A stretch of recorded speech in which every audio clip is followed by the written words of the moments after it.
The Iranian military has confirmed that the father of the country's nuclear industry has been killed. Mohsen Fakhrizadeh died of his injuries in hospital after gunmen bombed and fired on his car. Indian police have allowed thousands of farmers to enter central Delhi to stage a protest against agricultural reforms, which they say favour big corporations. There were clashes earlier on the outskirts of the city. The embattled president of Belarus, Alexander Lukashenko, says he won't be in charge once the new constitution is adopted. He told staff at a Minsk hospital it's better Belarus goes through change without a war.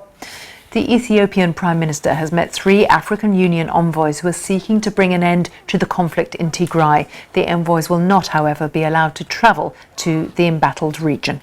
Ethiopia's Prime Minister Abiy Ahmed rejected direct talks with leaders of the Tigray area after ordering the army to launch a final offensive.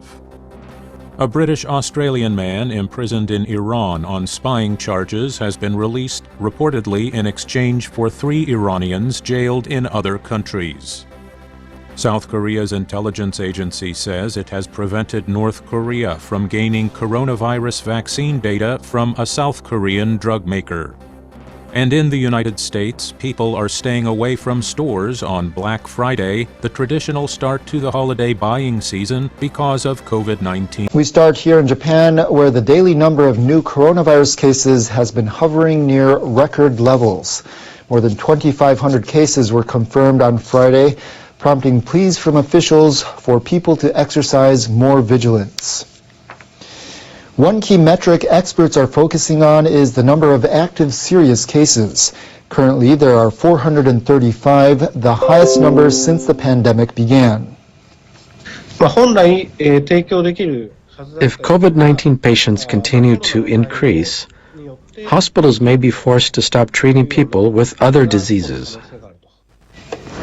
Tokyo set a new daily record with 570 cases on Friday. I wonder how many more cases we're going to have.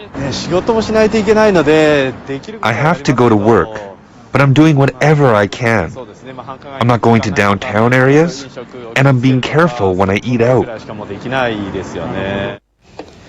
Tokyo officials have asked bars and restaurants that serve alcohol to close early starting this weekend. Authorities in Osaka, Sapporo, and Nagoya are making the same request.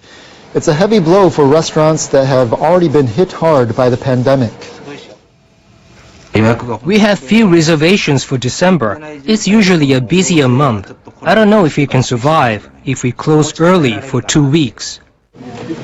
Meanwhile, top leaders agreed on Friday to bolster medical systems and conduct intensive testing in hotspots. I want all ministers concerned to do all they can to overcome the spread of infection and protect the lives and livelihoods of the people. I want you to work closely with local governments and carry out antivirus measures. More than 143,000 people across Japan have been infected since the outbreak began. Over 2,100 people have died. The Tokyo metropolitan government has asked foreign diplomats to help share information on the coronavirus with their compatriots. I consider your fellow countrymen and women precious citizens of Tokyo, and it is essential to have everyone's support. The metropolitan government says that Tokyo has a population of about 540,000 foreign nationals.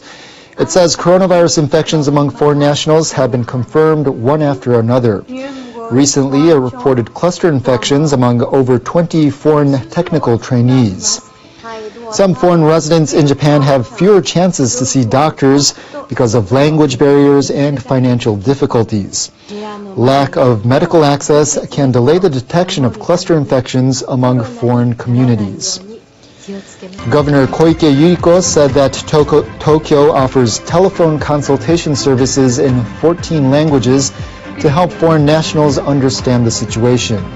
She mentioned that updates on coronavirus infections in Tokyo are available in English, Chinese, and Korean on the Tokyo government office's website.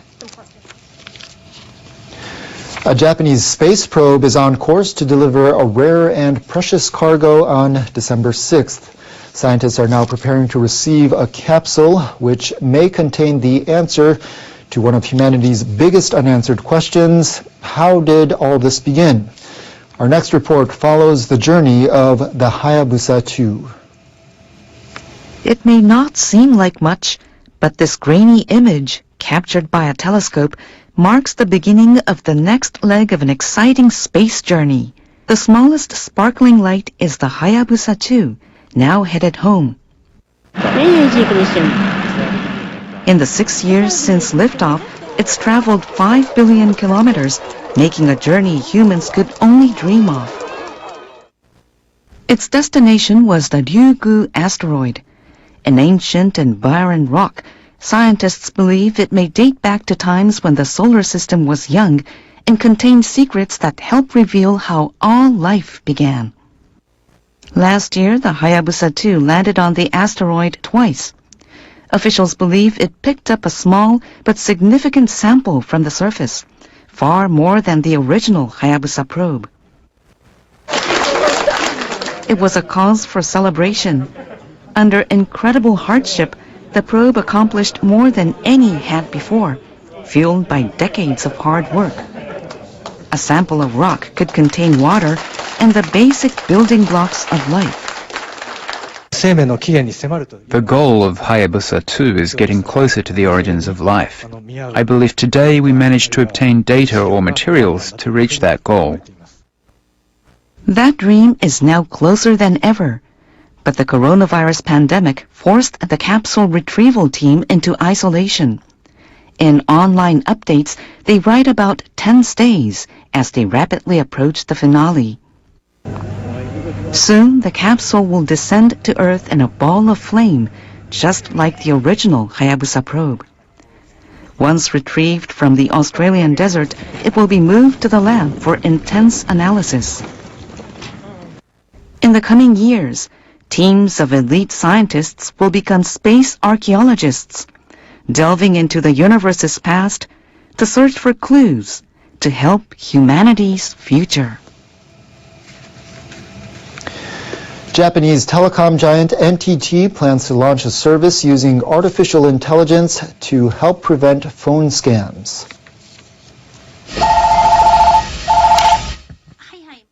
The NTT Group on Friday demonstrated the service, which will be available from next Monday. It involves a device attached to the user's landline phone and an AI program that analyzes the conversation in real time. This phone call is suspected of being a scam. Please contact your family members and check again.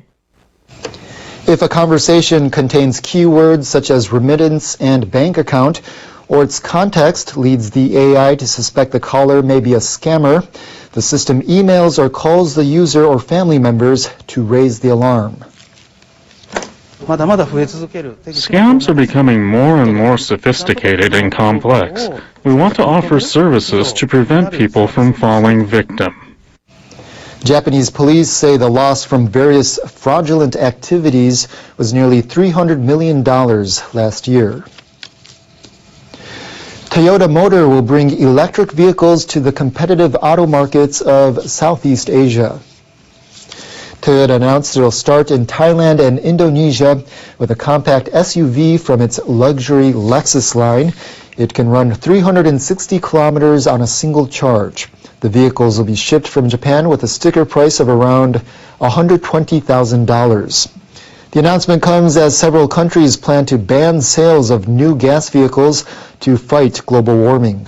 Thailand and Indonesia are promoting electric vehicles and also inviting automakers to produce them locally.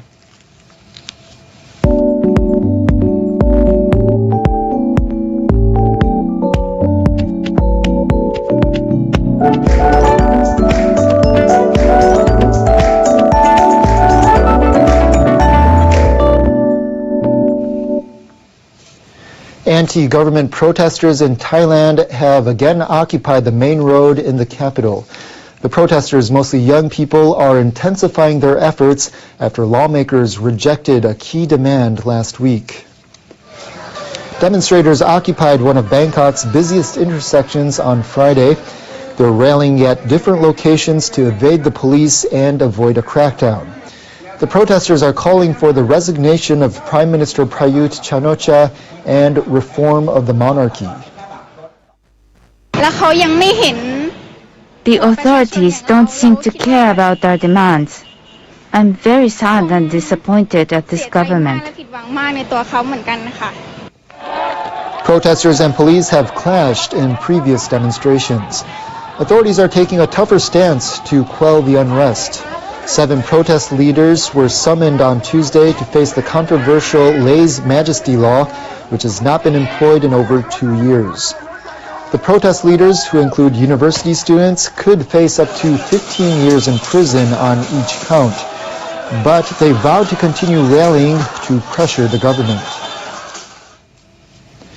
In China, an annual expo featuring businesses from the Association of Southeast Asian Nations has kicked off. President Xi Jinping is trying to showcase his country's growing economic ties with ASEAN nations amid strained relations with the U.S. The 4-day trade and investment fair began on Friday in Nanning, southern China, with many companies participating online due to the coronavirus pandemic. Xi spoke at the opening ceremony via video. The China-ASEAN relationship has grown into the most successful and vibrant model for cooperation in the Asia-Pacific. Xi also called for deeper cooperation in creating smart cities, developing 5G and artificial intelligence, and in building what he called a digital Silk Road. ASEAN became China's biggest trade partner for the first time this year. China is a member of the Regional Comprehensive Economic Partnership, a free trade deal recently signed by 15 mostly Asian countries. It's time for world weather with our meteorologist Sayaka Mori. Much of Australia, including many major cities, will experience scorching hot weather during the weekend. Sayaka has the forecast. Hello there. Australia is in the middle of the bushfire season and we will see very high temperatures, so conditions will be very, very severe into the next several days. We saw 46 degrees in parts of South Australia and also Queensland on Friday. Even Adelaide had a high of nearly 41 degrees. It looks like the heat wave will continue to grip many places of the country for the next couple of days. Burnsville will see 46 degrees once again on Monday. Marla in Queensland could see gusty weather on Saturday with a high of 47 degrees. Even Sydney might see a high of about 40 degrees. Dangerous bushfire conditions will likely continue into the weekend and possibly into next week. Heavy rain hit Saudi Arabia. This is the aftermath. People took video showing cars and trucks driving in water in Saudi Arabia on Thursday. Thunderstorms brought heavy rain to Jeddah, causing traffic delays on Thursday. No casualties or major damage have been reported. This time 11 years ago, Jeddah was hit by the worst floods in decades. The rainmaker is pulling away from Saudi Arabia, but more rain is still possible for the country. Heavier rain is expected for parts of Iraq as well as Iran into the weekend. Meanwhile, significant rain has hit southern India due to Nivar. Nivar has become a low-pressure system, but more rain is expected into next week. We have a newly formed system, this one. This one will likely intensify and will likely hit Sri Lanka first, and then eventually hit southern India during the first 3 days of December. More flooding and landslides are possible there. Now, this is your forecast for the next 3 days in Japan. Sapporo will see snowy weather on Sunday and Monday. Tokyo will see a spell of sunny weather into next week.